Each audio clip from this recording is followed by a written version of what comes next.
Naikabit na nga ni Foreman itong shower ng mga bata. At mainam na lang yung tubig pala dito ay mas malakas pa sa ihi ko. Sabay mawalan ka na nga ng kuryente, wag lang ang tubig. At ito namang may isyong tubo ay tuluyan na nga din naming pinatakpan. Pero bago yon dumaan nga muna kami dito sa bilihan ng mga UPBC. Dahil yung sa may hagdanan kinapos nga ng isang piraso. Kaso ay naiwan nga ako dito sa labas. Dahil yung sapatos ko pinahiram ko nga muna kay Willie. Bawal nga kasi ang nakachinelas dito pag nakamoto. Kaya sabi ko siya na nga lang ang pumasok at maiwan na lang ako dito sa labas. Mainam na nga lang at mabait tong si Sir at pinahiram ako ng upuan. Salamat! Hindi naman nagtagal si Willie sa loob at parang nasa 15 minutes lang ako nagantay dito. Hinahati na nga daw niya yan para hindi na kami mahirapan bitbitin. Abay talaga namang natatawa na lang ako sa pinaggagawa namin. Mainam na lang talaga at nagba-vlog ako ng bahay journey namin. Dahil pagkatapos ng bahay namin mapapanood nga namin kung paano nga namin pinahirapan yung mga sarili namin. Pasok nga namin dito sa village talaga namang nag-video ako. Para naman kahit paano may remembrance ako ng mga binitbit namin. Kaya naman nung nakarating na kami dito sa bahay talaga namang nakahinga na ako ng maluwag. At naabutan nga namin na kinakabit na pala yung mga accessories dito sa CR ng mga bata. At pagdating nga ho sa mga tubo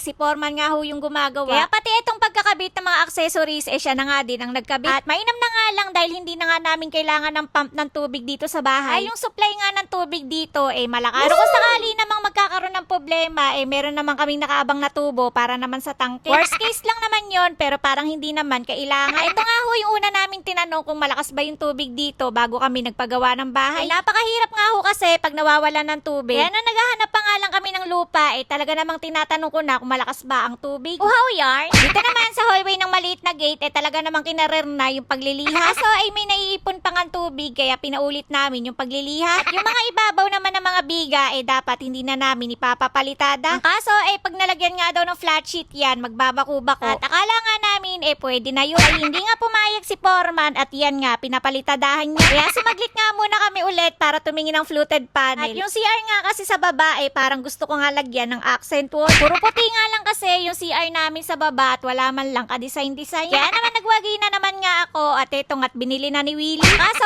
feeling ko nga masama talaga ang loob niya neto. Kahit lilipa rin na kasi ko kasama yung PVC. Halata naman talagang binibilisan pa yung patakbo. Balik nga namin patapos na nga sila magkabit ng mga Physem board. Yan nga yung ginamit pantakip dito sa mga tubo. Tinatapos na kasi nila to ngayon at babalik na nga ulit sila sa paggawa ng mga gate bukas. At alam ko namang excited na kayo kung ano yung kakalabasan ng gate namin. Kaya sa mga susunod na vlog ko malapit nyo na nga makita yun. Namnamin nyo na nga din yung mga kalat dito sa barracks namin. Dahil sa mga susunod unti-unti na nga mauubos yan. Comment nyo na nga din kung anong oras nyo ba ito napanood. At hanggang saan na ba nakakarating yung mga video ko. Baka mamaya puro ka mag-anak ko nga lang daw ang nanonood. Para ma-shoutout ko naman sila. Kaya naman, wag mo akong kakalimutang i-follow. Bukas na lang